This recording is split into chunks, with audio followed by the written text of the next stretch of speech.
Hi, Prema's kitchen ಕ್ರೋನಿಕಲ್ಸ್ಗೆ ಸ್ವಾಗತ. ನೋಡಿ, ಇವತ್ತು ನಾನು ಸಿಂಪಲ್ ಆಗಿ ಒಂದು 10 ರಿಂದ 20 ನಿಮಿಷದೊಳಗಡೆ ಆಗುವಂತ ಸಬ್ಬಕ್ಕಿ ಪಾಯಸ ಹೇಳ್ತಾ ಇದ್ದೀನಿ. ಇಲ್ಲಿ ತುಪ್ಪ ಅದು ಏನು ಯೂಸ್ ಮಾಡಿಲ್ಲ, ತುಪ್ಪ ಆಗಲಿ ಬೆಣ್ಣೆ ಆಗಲಿ ಯಾವುದನ್ನು ಯೂಸ್ ಮಾಡಿಲ್ಲ. ನೆಂಟ್ರೆ ಅದರ ಯಾರಾದ್ರೂ ಗೆಸ್ಟ್ ಮನೆಗೆ ಬಂದ ಕೂಡಲೇ ಏನಾದರೂ ಸ್ವೀಟ್ ಮಾಡ್ಬೇಕಂದ್ರೆ ಇದು ಅರ್ಧ ಗಂಟೆ ಒಳಗಡೆ ಸ್ವೀಟ್ ರೆಡಿ ಆಗುತ್ತೆ. ನೀವು ಒಮ್ಮೆ ಮನೇಲಿ ಟ್ರೈ ಮಾಡಿ ಹೇಗೆ ಬಂದಿದೆ ಅಂತೇಳಿ ಕಮೆಂಟ್ ಮಾಡಿ. ಹೊಸಬ್ರು ನಮ್ಮ ಚಾನಲ್ ನೋಡ್ತಾ ಇದ್ರೆ ಸಬ್ಸ್ಕ್ರೈಬ್ ಮಾಡ್ಕೊಂಡು ನೋಡಿ. ಆದಷ್ಟು ಜನರಿಗೆ ಶೇರ್ ಮಾಡಿ, ಕಮೆಂಟ್ ಮಾಡಿ, ಲೈಕ್ ಮಾಡೋದನ್ನ ಮರಿಬೇಡಿ. ಹೇಗೆ ಮಾಡೋದು ಅಂತೇಳಿ ನೋಡೋಣ ಬನ್ನಿ. ಸಬ್ಬಕ್ಕಿ ಪಾಯಸ ಮಾಡಲಿಕ್ಕೆ ಇಲ್ಲೊಂದು ಪಾತ್ರೆ ಇಟ್ಕೊಂಡಿದ್ದೇನೆ. ಅದಕ್ಕೆ ಒಂದು ಬೌಲು ಸಬ್ಬಕ್ಕಿನ ಹಾಕ್ತಾ ಇದ್ದೀನಿ. ಇದನ್ನ ಸ್ಲೋ ಉರಿಯಲ್ಲಿ ನಾನು ಇದನ್ನ ಹುರ್ಕೋತೇನೆ. ಈಗ ಸ್ಲೋ ಉರಿಯಲ್ಲೇ ನಾವು ಹುರಿಬೇಕಾಗತ್ತೆ. ಇದನ್ನ ಚೆನ್ನಾಗಿ ಹುರ್ಕೋಬೇಕು. ನೋಡಿ, ಒಂದಿಷ್ಟು ಸಾಕು ನಮಗೆ. ನೋಡಿ, ಇಷ್ಟು ಸ್ಲೋ ಉರಿಯಲ್ಲೇ ಒಂದು 3 ರಿಂದ 4 ನಿಮಿಷ ಫ್ರೈ ಮಾಡಿದ್ದೇನೆ. ಈಗ ಇದನ್ನು ನಾನು ಕ್ಲೀನ್ ಮಾಡಿ ತೊಳಿತೇನೆ. ಈಗ ಹುರಿದ ನಂತರನ ತೊಳಿತೇನೆ, ಹುರಿಕಿಂತ ಮುಂಚೆ ಅಲ್ಲ. ನೋಡಿ, ಇಲ್ಲಿ ನಾನು ಸಬ್ಬಕ್ಕಿನ ತೊಳೆದು ಇಟ್ಕೊಂಡಿದ್ದೇನೆ. ಈಗ ಅದೇ ಗ್ಲಾಸಿಂದ ಮತ್ತೆ 2 ಗ್ಲಾಸ್ನಷ್ಟು ನೀರನ್ನು ಸೇರಿಸ್ತೇನೆ. ಇದೀಗ ನೀರು ಹಾಕಿದ ಮೇಲೆ ಚೆನ್ನಾಗಿ ಕುದಿಯಲಿ. ಮೊದಲಿಗೆ ನೋಡಿ, ಇದು ಇಷ್ಟು ಕುದ್ಮೇಲೆ ಈಗ ಇದಕ್ಕೆ 1 ಬೌಲು ಸಕ್ಕರೆ ಹಾಕ್ತೀನಿ. ಯಾವ ಬೌಲಿಂದ ಸಬ್ಬಕ್ಕಿ ತೊಗೊಂಡಿದ್ದು ನೋಡಿ ಅಷ್ಟು ಸಕ್ಕರೆ ಹಾಕ್ತೀನಿ. ಈಗ ಅದರೊಳಗಡೆ ಒಂದಿಷ್ಟು ಸಕ್ಕರೆನ ಎತ್ತಿ ಇಟ್ಕೊಂಡಿದ್ದೇನೆ ನಾನು, ಆಮೇಲೆ ಹಾಕಲಿಕ್ಕೆ. ಇದು ಈಗ ಮತ್ತೆ ಕುದಿಯಲಿ.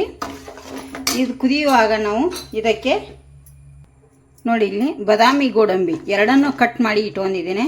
ಇದಕ್ಕೆ ನಾನು ತುಪ್ಪ ಬಳಸ್ತಾ ಇಲ್ಲ, ತುಪ್ಪ ಬಳಸದೇನೆ ಪಾಯಸ ಮಾಡ್ತಾಯಿದ್ದೀನಿ. ಕುದಿಯುವಾಗಲೇ ಇದನ್ನು ಕೂಡ ಇದಕ್ಕೆ ಸೇರಿಸ್ಬಿಡ್ತೇನೆ ಈಗಲೇ, ಅಂದರೆ ಅದು ಸ್ವಲ್ಪ ಕುದಿಯುತ್ತೆ. ಈಗ ಇದು ಚೆನ್ನಾಗಿ ಕುದಿಯಲಿ. ನೋಡಿ, ಇಲ್ಲಿ ಒಂದಿಷ್ಟು ಕುದ್ದ ಮೇಲೆ ಇದಕ್ಕೆ ಗಟ್ಟಿ ಹಾಲನ್ನು ಹಾಕ್ತಾ ಇದ್ದೀನಿ. ಇದೇ ಏನು ಸಬ್ಬಕ್ಕಿ ತೊಗೊಂಡಿದ್ದೀವಿ ಅದೇ ಕಪ್ಪಿಂದ 4 ಕಪ್ ಹಾಕ್ತೇನೆ. ನೋಡಿ, 4 ಕಪ್ಪು ಹಾಲು ಹಾಕಿದ್ದೀನಿ. ಗಟ್ಟಿ ಹಾಲು ಹಾಕ್ಕೊಳ್ಳಿ, ನೀವು ತಿಳು ಹಾಲು ಹಾಕಿಕೊಳ್ಬೇಡಿ, ಚೆನ್ನಾಗಿರಲ್ಲ. ಈಗ ಇದು ಕುದಿಬೇಕಾಗುತ್ತೆ ಇನ್ನೊಂದು ಸ್ವಲ್ಪ. ನೋಡಿ, ಇಲ್ಲಿ ಈ ಥರ ಈಗ ಸಬ್ಬಕ್ಕಿ ಕುದೀತಾ ಇದೆ. ನೋಡಿ, ಇಷ್ಟು ಚೆನ್ನಾಗಿ ಕುದೀತಾ ಇದೆ. ಈಗ ಇದಕ್ಕೆ 2 ಟೇಬಲ್ ಸ್ಪೂನ್ ಅಷ್ಟು ಬಾದಾಮಿ ಪೌಡರನ್ನು ಯೂಸ್ ಮಾಡ್ತಾ ಇದ್ದೀನಿ. ಬಾದಾಮಿ ಪೌಡರು ಹಾಕಬೇಕಾಗತ್ತೆ, ತುಂಬ ಚೆನ್ನಾಗಿರುತ್ತೆ. ನೋಡಿ, 2 ಟೇಬಲ್ ಸ್ಪೂನು ಡೈರೆಕ್ಟ್ ಹಾಕಿದ್ದೇನೆ. ಈಗ ಇದನ್ನು ಕೂಡ ನಾನು ಮಿಕ್ಸ್ ಮಾಡ್ಕೊತೇನೆ. ಇದು ಕೂಡ ಇದರೊಟ್ಟಿಗೆ ಕುದಿಬೇಕು, ಗಂಟಿಲ್ಲದ ಹಾಗೇ ಇದನ್ನು ಮಾಡಬೇಕಾಗತ್ತೆ. ನೋಡಿ, ಟೇಸ್ಟ್ ಮಾತ್ರ ಸೂಪರ್ ಆಗಿರುತ್ತೆ. ತುಪ್ಪ ಆಗಲಿ ಬೆಣ್ಣೆ ಆಗಲಿ ಏನು ಪಾಯಸಕ್ಕೆ ನಾನಿಲ್ಲಿ ಪಾಯಸಕ್ಕೆ ಯೂಸ್ ಮಾಡಿಲ್ಲ.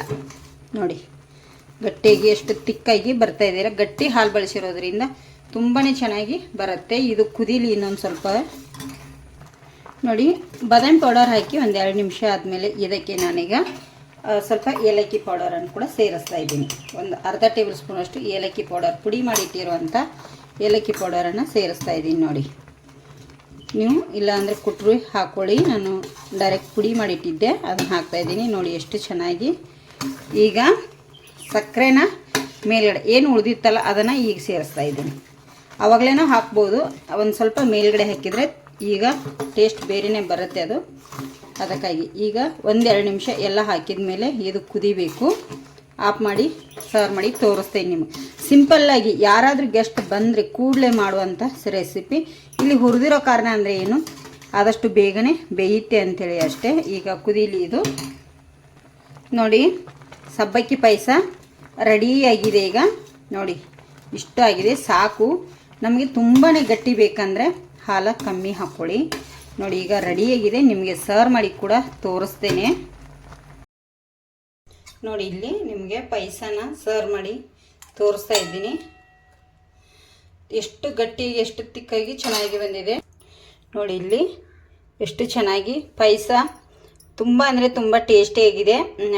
ತುಪ್ಪ ಆಗಲಿ ಬೆಣ್ಣೆ ಆಗಲಿ ಏನೂ ಬಳಸಿಲ್ಲ, ಎಲ್ಲ ಕರೆಕ್ಟಾಗಿದೆ, ಸೂಪರಾಗಿದೆ. ನೀವು ಒಮ್ಮೆ ಟ್ರೈ ಮಾಡಿ ಹೇಗೆ ಬಂದಿದೆ ಅಂಥೇಳಿ ಕಮೆಂಟ್ ಮಾಡಿ. ಹೊಸಬ್ರು ನಮ್ಮ ಚಾನಲ್ ನೋಡ್ತಾ ಇದ್ದರೆ ಸಬ್ಸ್ಕ್ರೈಬ್ ಮಾಡ್ಕೊಂಡು ನೋಡಿ.